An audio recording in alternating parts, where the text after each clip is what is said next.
Não é segredo para ninguém a força magnética que a Lua exerce sobre o planeta e os seres que nele vivem.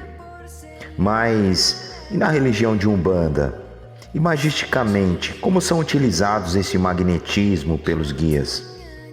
Qual a vantagem e desvantagem de se colher uma planta, uma erva e fazer um banho ou uma ritualística na lua certa? É sobre esse assunto que nós vamos falar daqui a pouquinho.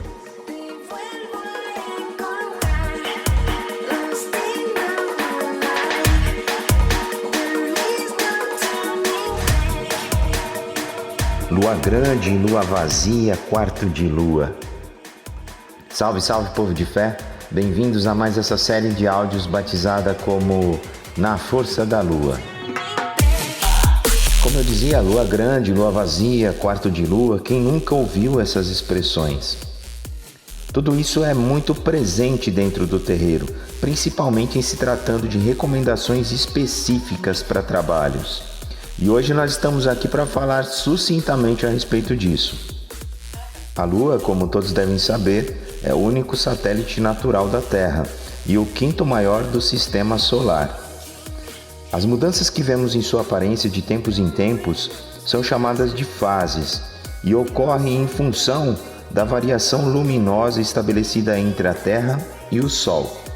Tradicionalmente são contadas 4 fases lunares: lua nova, crescente, cheia e minguante. O ciclo completo destas 4 fases leva pouco mais que 29 dias e meio e é chamado de lunação, que é, na verdade, o tempo em que a lua viaja em torno da Terra. Então, lunação é o ciclo completo composto pelas 4 fases da lua, que podem ou não estar sendo iluminadas pelo Sol. Na Umbanda, a lua representa o princípio feminino e a sua força dentro do universo, mas isso também faz sentido em muitas outras culturas que associam este astro a uma deusa ou divindade. Na Umbanda, a lua representa Iemanjá, a mãe de todos os orixás, tanto que é muito comum vermos o símbolo da lua dentro de pontos riscados de entidades que vêm sob sua ordenança. Se bem que há de se ter o conhecimento de que a lua minguante e crescente cruzada podem também ser um indicativo de entidades regidas e ordenadas por Nanã Boroquê. Mas vamos direto ao ponto, falar sobre as características de cada fase lunar. Começando pela lua nova. A lua nova é uma fase em que a lua não se mostra visível no céu. Isso acontece porque ela não recebe a luz do sol. Na magia, a lua nova é uma fase perfeita para inícios e, por que não dizer, para recomeços. Digamos que essa fase é perfeita para lançar novas sementes. Trabalhos para a expansão de ideias e crescimentos profissionais ou afetivos ganham força a mais nesta fase. Alguns referem a essa fase lunar como sendo uma fase de instabilidade, e inclusive desconsideram ela dentro dos trabalhos magísticos. Ao invés disso, preferem recolher-se em meditação e em busca do autoconhecimento.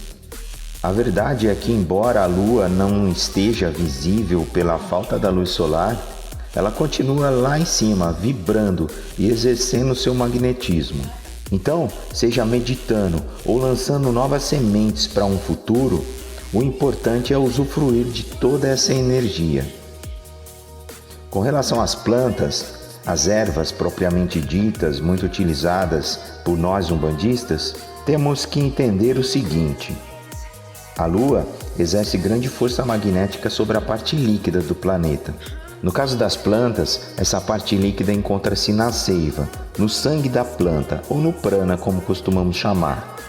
E neste caso em específico, nesta fase lunar, a concentração desta seiva está nas raízes. Excelente fase então para a colheita delas. Agora veja bem, o que eu estou tentando explicar para vocês é o seguinte: cada fase da Lua, por conta do magnetismo, temos a seiva em uma determinada parte da planta. Ou seja, ora elas se concentram na raiz, ora nos galhos, ora nas folhas, enfim. Mas isso não significa que se você estiver necessitando de um banho, você precisa esperar a fase correta da lua, em absoluto.